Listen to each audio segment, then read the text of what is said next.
Good morning. Merry Christmas. I get to do that for one more Sunday. And I was going to have some nice videos up there, and I just can't get anything on the computer to work, so there we go.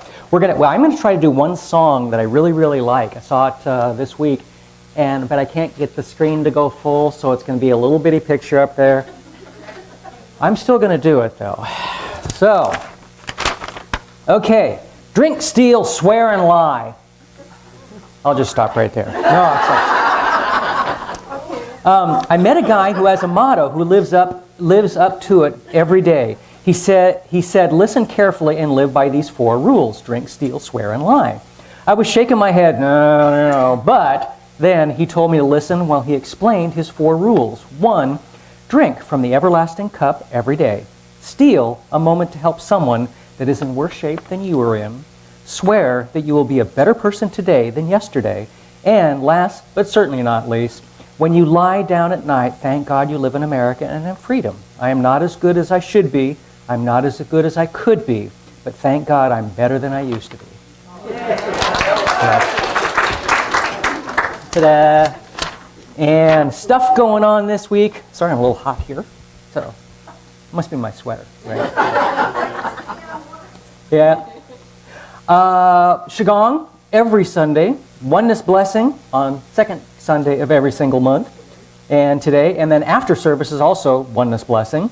And today also is the Divine Gift Fair until 4 o'clock this afternoon. I think we're going to have soups, and there's going to be vendors here. People are going to be selling stuff for Christmas and things and stuff. So there you go. Monday is the Emotion Code. Tuesday is Drum Circle. Daryl's not here. Wednesday is Interchange with Sandra and William. ARE meets on Thursday. Saturday is, Stephen Goulet is going to do the Let Freedom Sing couple hours of songs, and that should be a lot of fun. Steve's got a great voice. And we do have a couple patron saints by the name of George Carlin and John Lennon. And John said, life is what happens when you're making other plans. Yep. And George, if the Cincinnati's I did that one here. Didn't I do Cincinnati Reds? If the Cincinnati Reds were really the first Major League Baseball team, who did they play? Yeah, I did that one. So, okay, there it is. If it's true, I have to read them just quick because there's some that you don't hear. There are some I don't repeat. I do have an edit button. It doesn't work most of the time, but it does sometimes. If it's true that our species is alone in the universe, then I'd have to say that the universe aimed rather low and settled for very little. Doesn't the church look good? Yeah. Jan and everybody spent all kinds of effort making it look like Christmas in here. Oh, there we go. One of the first successful overland freight agencies in America consisted of a fleet of big Conestoga wagons that made regular trips between Pittsburgh, Philadelphia, and Wheeling, West Virginia.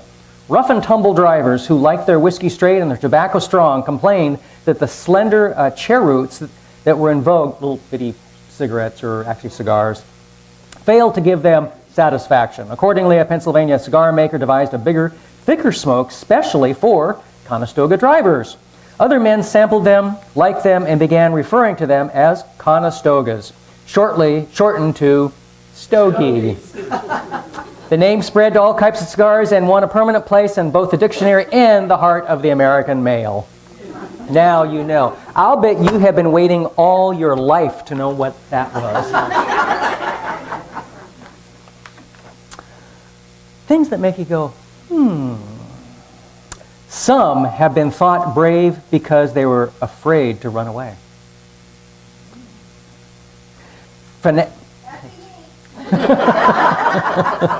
So, kind of poignant. Fanaticism consists in redoubling your effort when you have forgotten your aim. Okay. Could be. Oh, the title role of Dirty Harry, 1971, was originally intended for Frank Sinatra. After Sinatra refused, it was offered to John Wayne, Paul Newman, and finally Clint Eastwood accepted it. So, I think that probably started his career off rather well. Those who are too smart to engage in politics are punished by being governed by those who are dumber. Plato. Politicians are the same all over. They promise to build a bridge when there is no river. Nikita Khrushchev. When I was a boy, I was told that anybody could become president. I'm beginning to believe it. Clarence Darrow.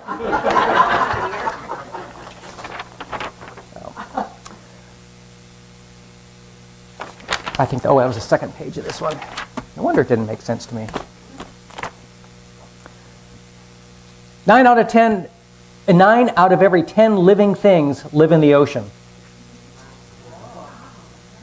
Probably true. The banana cannot reproduce itself. It can be propagated only by the hand of man.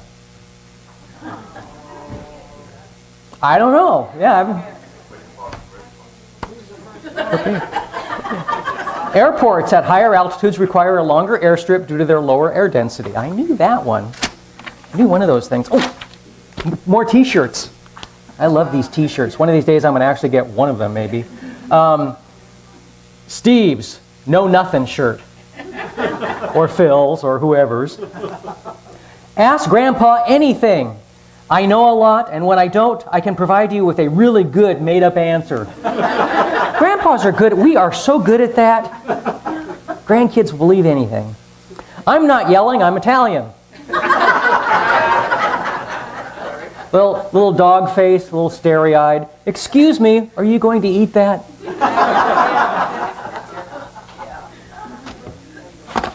All right. Sandra, you had something to say?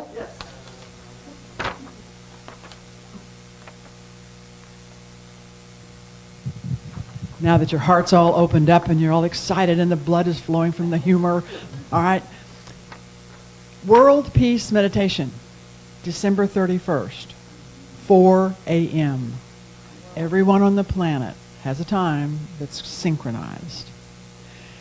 Put it on your calendar. Can you imagine the energy we can create on this planet by simply doing a meditation all at the same time for peace?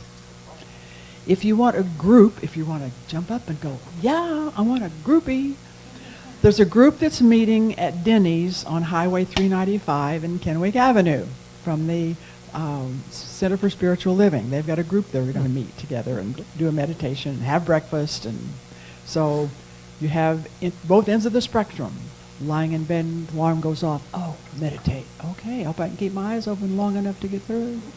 Or jump up and get dressed and be at the restaurant. So I hope. Stay up all night. Or stay up all night, absolutely. But it's New Year's Eve on the 31st at 4 a.m. Okay? Hope to feel you there. Thank you. So it's 4 a.m. on the 31st. On the 31st, not New Year's, not January. Yeah, it's dark o'clock. Yeah. Yeah? I think they meet at, because I used to do that, at the center, and then afterwards they go to bed. Think so? I got an email from Sandy, that's what I understood. So, Okay.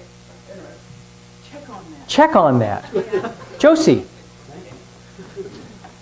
aren't you impressed that I remembered? And no note. Hey. Good morning. I'm Josie, and I've been asked to teach a class on what I do, and I'm a hypnotherapist. And I have a very easy process where we can all learn how to help each other get rid of old traumas and pains that we don't want to have anymore. And it is very, very simple, and I don't believe it requires hypnosis. So in January, and there's flyers in the back, 4 Sunday afternoons, the last 4 Sundays of January, I'm going to be teaching everybody that wants to learn how to do this. And for this one time only, the charge is $25. Wow. This is the only time I will do this for $25. Per meeting? But no, it's $25 for the cost of material. I will expect you to give a donation to the church every Sunday. That can be of your choice. Okay? So it's the last 4 Sundays of January. And I think as a group, if we could offer this to everyone in the church, we can work with each other, help each other, And then if we get really good at it, we could offer it to our community. So pick up a flyer and back next week. I'll have registrations. Cool. Thank you, Josie. That'd be neat. Bill, you want to draw for the scene? Sure. Yeah. Might as well while we're in here. Absolutely. We didn't get back to you last week. Absolutely. So, is there any last minute takers for a raffle ticket for the TENS unit? Because we're going to be drawing it now. Okay? Going, gone. Going, gone. And I'm going to have you go ahead and do the honors. Phil. Oh, good. Reach in there and dig around. Does anybody really want this? Yes. There's a couple No, of I meant, people no, I'm wrong. who bought a lot of tickets. Nancy, do we have a total of how much we ended up making? I don't know what's in there today, but as last week, I believe there was $240. Oh, cool. I know we've gone over 300, I believe. Oh, good. Yeah. Good. Which is So- what the value of it is. was. That's great. Yeah. That's great. So, drum roll. Down to one hand. And the winner is Marlena.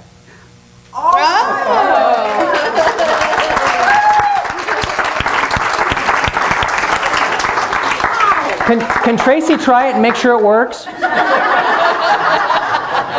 And she said she bought only one ticket. She was thinking about buying one this morning, and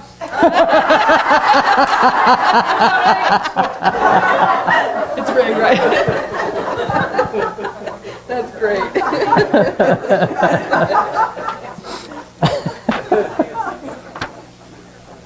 All right. Hey, Christmas Eve, our local wonderful favorite Christopher, Catholic priest, will be doing a Christmas Mass, 10 o'clock. So if you've never attended a Catholic Mass, Christopher's very special at it. He really, really is. And if you've never attended a Christmas Mass with Christopher, it's kind of a special deal. So be there. Liberal Catholic. Well, yeah, but it's done in the true Catholic tradition. And we're an equal opportunity offender as far as religion is concerned. And if we can make you question organized religion, we have done our job. And that's not to say Janice and I are Christians, have been all our life. We consider ourselves now followers of the way. As far as if Jesus said it in the Bible, that's what we do. We don't require you to do that, though. Guess what? The person next to you might not believe any of that, and that's okay. We have people that have been with us for years, and we have many stories like this that don't be talking to me about that J word guy, and just don't do it. And then after many, many years, we'll baptize them. But it just kind of happens. So, again, if you question your own religion, I think that's a wonderful, wonderful thing. Don't believe the person in the front of the room. Jesus and Moses speaking of, are out one Sunday afternoon for a round of golf. It's probably sacrilegious to do jokes like this in some places too. But, whatever. Moses drives first, and the ball goes straight down the fairway. Jesus gets ready, and on his first drive, slices the ball into some tall grass. "Holy Moses," cries Jesus, but Moses, being a good fellow, offers Jesus the chance to place his ball on the fairway with no penalty. But Jesus is stubborn and turns down the offer. Moses then says, "Come on, Jesus, you can't take a shot in such tall grass." "If Arnold Palmer can do it, I can do it," Jesus replies. He takes a smash and knocks the ball, splash, into the pond. Then Moses hits his second shot straight onto the green and returns to watch Jesus. Jesus just is rolling up his jeans at that point. "Jesus, please," cries Moses, "I implore you to just place your ball on the fairway. It will take a miracle to make such a shot." "If Arnold Palmer can do it," replies Jesus, "I can do it." And he strides off across the top of the water. A gardener. Hey. A gardener who has just been watching the scene approaches Moses and says, "Just who does this guy think he is? Jesus Christ?" "No such luck," replies Moses. "He thinks he's Arnold Palmer."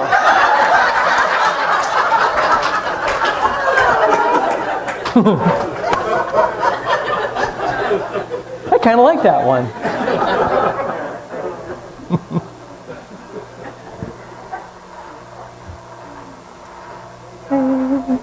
That do it? Yep. Cool. Ooh, Josh Groban. I think it's You Raise Me Up. I think that's which one that is.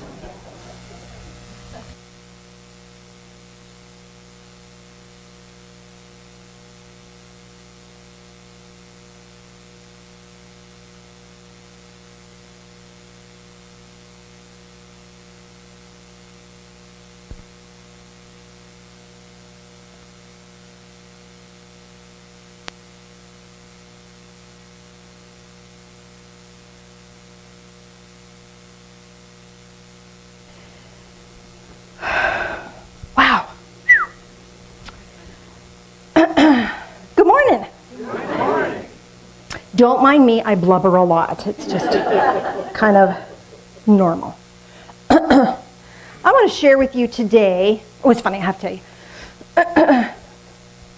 All week it's been like, what am I going to share? What would you like me to offer today? Nothing. Look, got a little glimmer of, symbolism. Discussing symbolism might be a good thing. Oh, okay, I'll do that. And about that I would do nothing. And usually it's, there's an interactive thing here, things will happen or something will stir a memory. And, that makes sense to me. Nothing. So as of last night, nothing. Not to fear. They've never let me down yet. So we just roll with the flow. So this morning, I've had to learn trust. I'm a Virgo. We like things organized and planned. So this is like hard work for me. But I'm hanging in there. So this morning, get up. I'm making soup for the soup thing today. And it's like putting the ingredients together. Well, I wonder what I'm going to talk about today. Nothing. So got the soup done, sat down, and I thought, well, let me just open my Bible. What a concept, right? So I was just sitting there thinking, well, it's Christmas. Maybe I should talk about something about Christmas. Maybe not. I don't know. We'll see what comes up. And I read a line in there that was like, oh, my goodness. I bet this is something you've never heard. Because I certainly hadn't. I'd never heard that kind of I haven't heard it presented in the way it struck me this morning. So let me set this up for you. Somebody gave me a gift. And it's this really pretty necklace. And, okay, I'm going to get myself in so much trouble. It's beautiful. It's a beautiful necklace. I love it. And I got to thinking about how wonderful that was and how it made me feel to receive that gift. And that I felt honored and cherished and appreciated and loved. And then I got to thinking about what religion says about Jesus.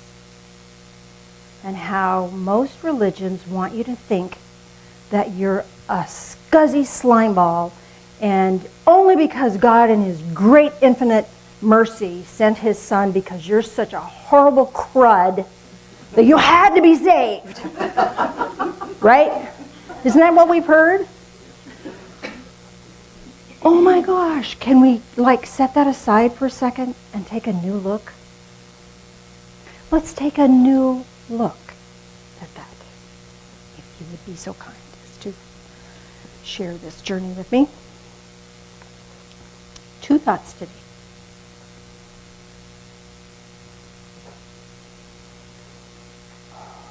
And I'm not sure where to start.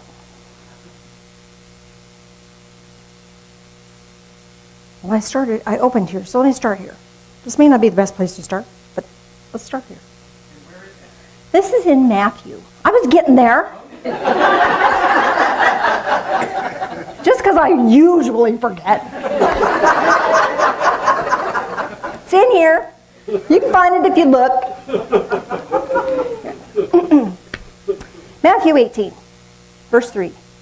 Jesus is talking, and he called a child to himself And stood the child in their midst, and he said, "Truly I say to you, unless you are converted and become like children, you shall not enter the kingdom of heaven." You've heard that before, right? Got that. Drop down a few verses. Verse 10. "See that you do not despise one of these little ones, for I say to you that their angels in heaven continually behold the face of my Father who is in heaven." And without skipping a beat, let's look at the next verse, because I know you've heard that one before. Children have their own little angels. "For the Son of Man," which is Jesus, "has come to save that which was lost." What was lost? I'm here to tell you that what's lost is our childlike innocence. You can't lose your soul. It's hooked to your body. It can get covered up and clouded up. Is that the cat? Did I hear the cat? No? Oh! I'm on high alert. Don't you think it interesting that it's important for us to be like children? And now we're looking at baby Jesus. Have you seen my moose display up here? You really need to come up here and look at this closer. This is adorable, and the little baby Jesus moose is just the sweetest thing ever. I'm sure it's sacrilegious, but you know, what can I say? You're never going to get that out of your head, are you?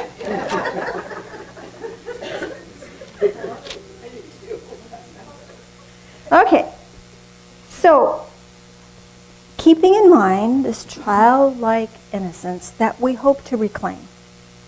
Now let's apply the birth story, the birth of Jesus story. Whether you're a believer or not, doesn't matter.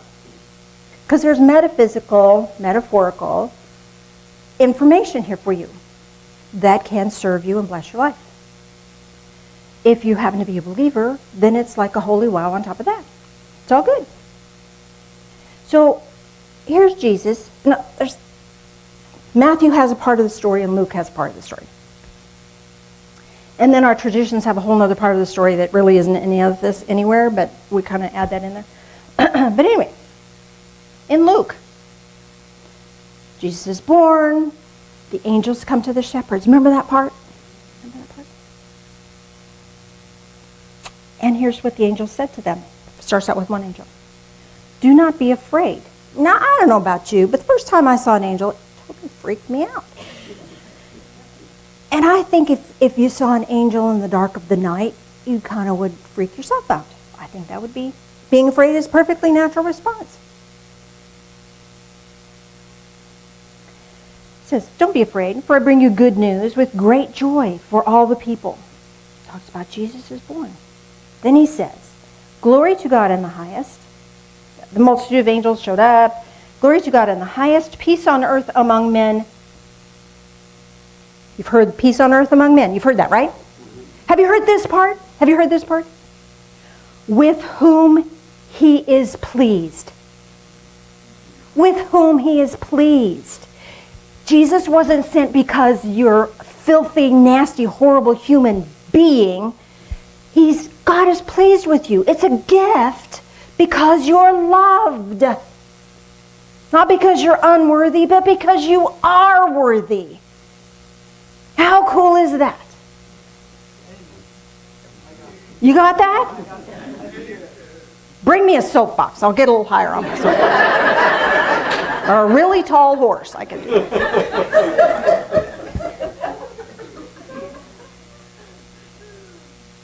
So if we're worthy of the gift, how does that make us feel? It's beautiful. It's a beautiful expression of a gift. And this gift isn't to make you feel bad, it's to help you feel better. If you have somehow along your life lost your innocence, you need the Jesus moose. You need the Jesus moose, don't you? And if you're ready to step into a really big deal, go for Jesus. Be a follower of the way. It's way cool stuff. But if you don't want to, that's fine too. I don't care. I don't care what you believe. I care that you believe. Faith is powerful. In our physical lives, people live longer that have faith and that have a community of the church. They do. So I care about your life. Believe something. So let's look at this whole story and the symbolism attached. So you got the star and the wise men. You got the baby in the manger. What about if that had metaphysical information for you? Metaphorical information for you. If the star is leading the wise men, let me ask you this. Who's the wise people in your life? Are the people you're hanging out with the ones that are in the same rut that you are? What kind of wisdom are you going to get? These were from afar. They knew stuff. They were wise people. Who do you have in your life that's wise? And that wisdom will help you follow the star. Does anybody need notes? Because I'm going to ask you a couple of questions here. You might want to, if you need something, Lori's got something, she'll hand you something. But if not, nobody go. Because there should be stuff in the pews. The star is your hope and your dreams. What's your hope and your dream? Don't have one? Reclaim your innocence. That's where your dream is. Reclaim your spiritual innocence. That's where your dream is. And if you need help reclaiming that, that's what Jesus is for. Paid the price. Wiped it clean. Start over. So what are you hoping for? Because that's the star that your wisdom and your association of wise ones will help you follow. And when you follow that star, it will lead you to angelic presence that teach you how to have joy. If it ain't fun, either you're not in your spiritual innocence or you're not in your truth. If it ain't fun, don't do it. Now there's, we all have laundry to do. That's not fun. Unless, of course, it is.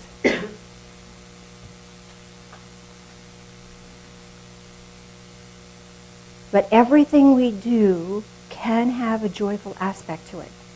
Because you know what? I love clean clothes. I can have joy about that. Man, I'm going to have clean clothes. If we think of everything as a dirty task, as a hardship, it's going to be a hardship. If we shift gears and move into another state of being where everything we do has joy in it, that's living. That's really living. So what are you not joyful about? Ask your wise ones, people in your life that have understanding that maybe you don't have. Have you ever talked to somebody about something going on and they come up with a whole new perspective that you never thought of? We need people. People know stuff. And they certainly know stuff that we don't know. You got to have that sounding board, that feedback. Because we get caught up, because we've lost our spiritual innocence sometimes. We get caught up in the shoulds and the have-tos and the expectations. Those darned expectations will get us every time. It should look this way. Well, no. Those clothes should wash themselves. Oh. But I can find joy in that. I can find joy in that. And if I can't find joy in that, what in the world is going on that's robbing me of that joy? I may not be able to figure that out.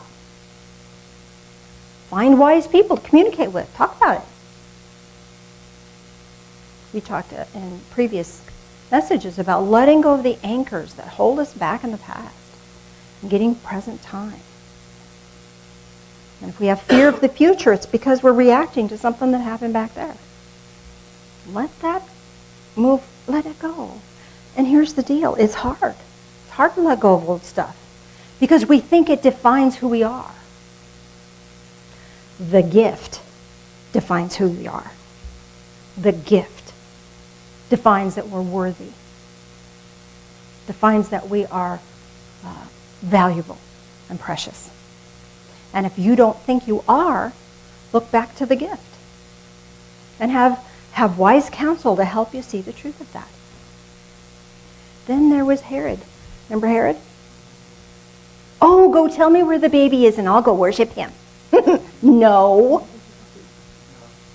Not happening. So who's lying to you about your value? Are you lying to yourself, telling yourself you're not worthy or you're not any good or you're a terrible person?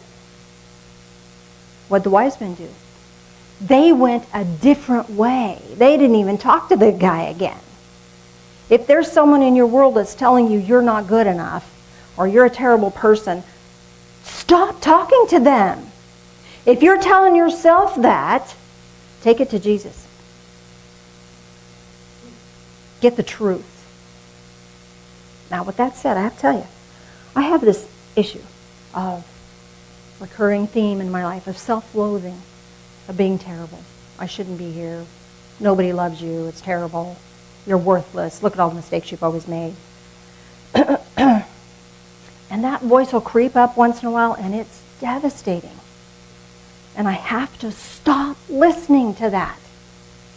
I have to move into the good book and find little passages that say, He's pleased with me. He delights in me. And reshift my thinking. And then there's Phil. He'll walk up and smack me inside the head. No, figuratively, of course.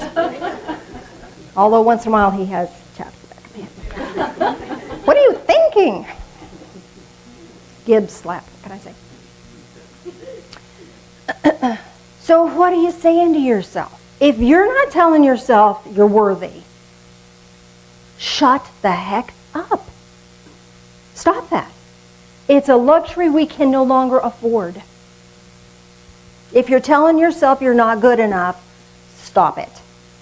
You can say, until now, I've made stupid choices. But you're not the same this moment as you were 2 seconds ago. You're a new person. Every moment is a new beginning. Every moment is a new opportunity to do it differently. Maybe you'll screw that up. Guess what? There's no such thing as a screw up. Everything that I've done that I could look back and say, man, that was a big mistake, has turned out to be a blessing every time. Painful blessing, but a blessing every time. So the mistakes or those things that, oh man, I totally screwed that up, or I'm not good enough about that. It's a lie. It's a lie that must stop. We've got to find a different way. They didn't even go back past that. They bypassed Herod completely. Bypass that pattern of thought. Because if you get stuck in that pattern of thought, it's a downward spiral. And at the bottom of that pit is a pit. And it's really hard to climb out of that. If you've ever done it before. If you ever climbed out of that and then that spiral thinking, I was like, oh, I'm here again? Of course I'm a horrible, miserable person. I'm down here in the pit again. I should have learned the first time. Or not. Cut yourself some slack. You get to be human. If you were God, you wouldn't be here. I mean, if you were ascended, you wouldn't be here. You'd be gone. See ya. So we're on that path. We're on an ascension path. Not quite there yet. So we get to make mistakes. So there's the wise men, there's the star, and there's Herod. And you've had the angels that teach us how to have joy. What about the gifts? Gold, frankincense, and myrrh. What does gold represent? It represents your value. Your value. If you don't know what your value is, ask someone who loves you. Don't ask somebody who hates you. Ask somebody who loves you. They'll have the truth. Oh, I love you because you're a great cook. Oh, there's one thing. Okay, cool. I can do that. I love you because you have a wonderful smile. Oh, that's it. Okay, I can hang on to that. That makes sense? Frankincense. Frankincense is a wonderful essential oil. Correct me if I'm wrong, but isn't it an antiseptic?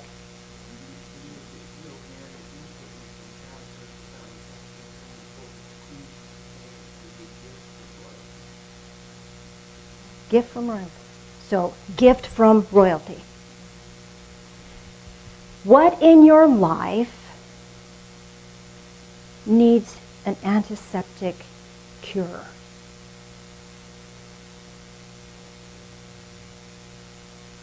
Use that. Use that gift and heal. Now myrrh. I've had a brain fade for a minute. What does myrrh do?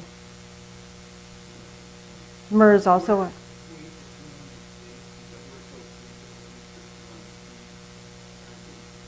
give you a feeling of safety. Oh, do you love that? As a burning issue, there was consecration and blessings for royalty. Blessings for royalty. Wow. Cool. You're royalty. Those are gifts to you. You're safe. It is safe to be who you really are. You don't have to be what somebody else expects you to be. How many have had really good success being what somebody else expected you to be? And if you have, did you like it? Maybe I was really successful at it, but it wasn't me and I didn't like it at all. But how wonderful to be safe. To be safe, to be able to make mistakes, to be able to do it differently. So what's the manger? Again, that's a safe place. Soft, comfortable, security. This sacred space, well said. Do you create sacred space for yourself? You can create sacred space for yourself by prayer, meditation, being still, being quiet, taking a minute when you're not just run. Let's face it, that's kind of hard to do this time of year. We get kind of wrapped up in, I got to do this and I got to do that. We lose that sacred space. Here at the Divine Fellowship, we have times when we hold sacred space for another. Like if you're going through a hard time, I can't fix what you're going through. I would love to have a magic wand go, ting, you don't have to do that anymore. But whether it's a health issue or a challenge with your family, challenge financially, I can't fix that. That's your journey. That's what you're working through. It has value and benefit for you. So for me to fix it would be terribly disrespectful anyway. But I can hold sacred ground for you. And holding sacred ground for you is holding that space of love and appreciation. And knowing that you can figure it out. You got this. If you didn't have this, it wouldn't have been given to you. There's some amazing benefit going to come from this. And I can hold on to that and know that that's a blessing. And hold that for when you can't remember that for yourself. And we do that for each other. We hold sacred space for one another. Shepherds. What do shepherds represent? Guidance, leaders, protectors. The 23rd Psalm, Lord is my shepherd. We did a whole series thing on the symbolism of that. When you have a good shepherd, it's easy to follow. And sometimes it just feels good to let somebody else make the darn decisions, doesn't it? We've got a lot of decisions that we have to make in life.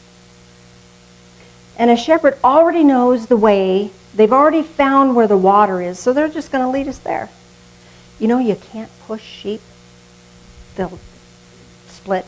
You can't get from behind them and herd them. You have to stand in front and be there and lead. So if you know something that somebody else could be benefiting from, lead them there.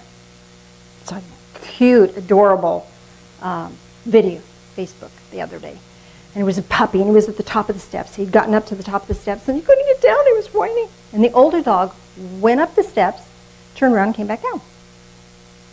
Little puppy was whining. He must have done that, how many? 6, 7, 8 times? Until the puppy finally goes, oh, I get it. I just stepped down, one step at a time. I got this. And then the little puppy comes down and the family is, oh, yay, good boy, you did it. But that's what leadership is about. You just do it. And other people who are struggling go, oh, that's how that's done. Okay. Oh, you just one foot in front of the other. Oh, got that. That's easy. Who knew? Who knew it was easy? So it's follow a good leader and be a good leader. That's what the shepherds are all about.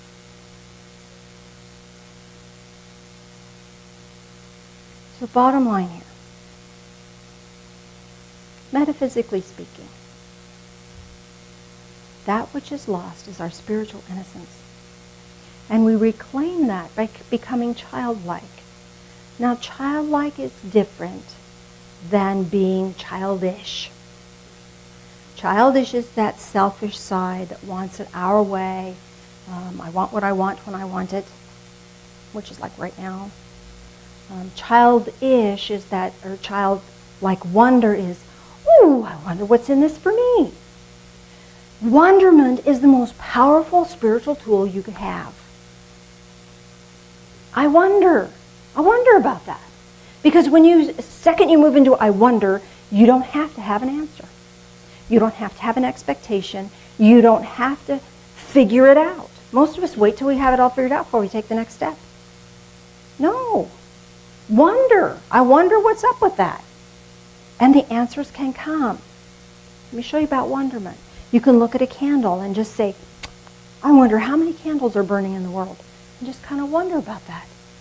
You know, if there was 50,000 in this area, and then, add that to the world, and man, there's a lot of candles burning. I wonder where the soot goes. Where does that wax go? I don't know. Wonder about stuff. The second we move into wonderment, we stop expecting ourselves to have all the answers. Because I hate to tell you, we don't. We don't have any answers. We have answers, but we don't have answers. Or control. Yes, thank you for that. The answers lie within this childlike wonderment, and we're led to the answers. As soon as we think we know how it is, what somebody used to say, if you want to make God laugh, tell him your plans. Remember that? Yeah. Mm-hmm. We know we have a ring true within us. That's a knowing. That's a knowing. But to get to the knowing, we have to get out of the head that has the expectations. And we do that by shifting into wonderment. I wonder what this means for me. Here's this big challenge I'm going through. I wonder what that's all about. I wonder when I've experienced this before. I wonder what's coming up for me to heal right now. And when we move it into a state of wonderment, then spiritually we can be led to finding the answers that are important for us. So I've waxed along. Gosh, I really wanted to do guided meditations. Can we go a little late? Okay, let's do a little guided meditation, shall we? It might be a little quicker than we're used to.